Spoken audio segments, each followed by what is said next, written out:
রাত 2টো অবধি বিয়ের সব বাকি তত্ত্বগুলো সাজিয়ে ভোর রাতে ঘুম থেকে উঠেছি। সিনেমেটিক শট নিচ্ছে এখন। গলাটা শুনে অবাক হওয়ার কিছু নেই, এই বাঁশ ফাটা গলাটা আমারই। শীতকালের সব গুটিসুটি মেরে কি সুন্দর বসে আছে বলো। বেচারাকে এই দই চিড়ে সকাল সকাল উঠিয়ে এত খাইয়েছি যে অম্বল হয়ে যাওয়ার মতো অবস্থায় চলে যাওয়ার কথা, কিন্তু দেখলাম ভাই অম্বলই হয়নি, এর বেশ হজম করে ফেলেছে সবকিছু। ওইসব করতে করতে এখানে আমি শাড়ি পরেছি আর এখানে সাজাতেও আমাকে চলে এসেছে। পুরো বিয়ে বাড়িটাই আমি শুধু একটা কথাই ভেবে গেলাম, এরা আমাকে সাজালো কি করে।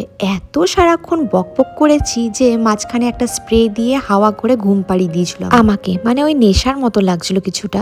তারপরে এই স্ট্রাগলটা ওরাই করেছে।